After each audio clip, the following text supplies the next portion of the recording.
Hello குட்டீஸ், இன்னைக்கு நான் உங்களுக்காக ஒரு அழகான கதை எடுத்துட்டு வந்திருக்கேன். பார்க்கலாமா?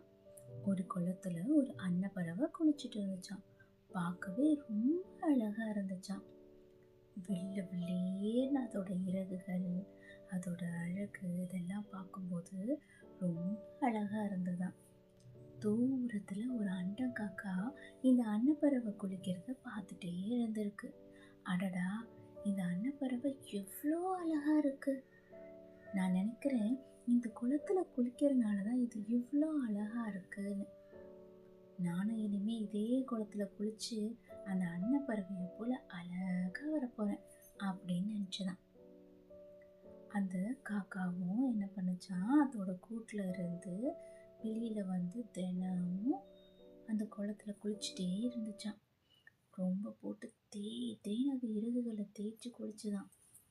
அதுக்கு வலிச்சாலும் அது அதை பற்றிலாம் கவலைப்படவே இல்லையாம். அதோட நினைப்பெல்லாம் நம்ம அன்னப்பறவை மாதிரி நல்ல அழகாக வெளியேன்னு ஆகணும் அப்படின்னு நினச்சிதான். நாளாக நாளாக நாளாக அதோட இறகுகள்லாம் கொட்டி அது மெலிஞ்சிக்கிட்டே போச்சான். ஆனால் அதுக்கு அதை பற்றிலாம் கவலையே படலையாம்.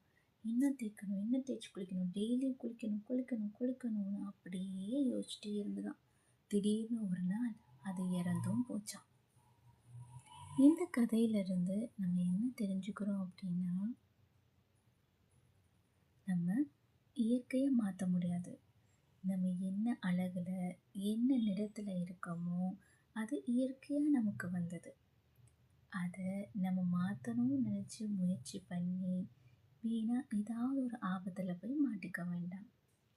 இன்றைக்கி உங்களுக்கு இந்த குட்டி கதை பிடிச்சிருக்குன்னு நினைக்கிறேன். நாளைக்கு ஒரு நல்ல கதையோடு உங்களை சந்திக்கிறேன். பாய்.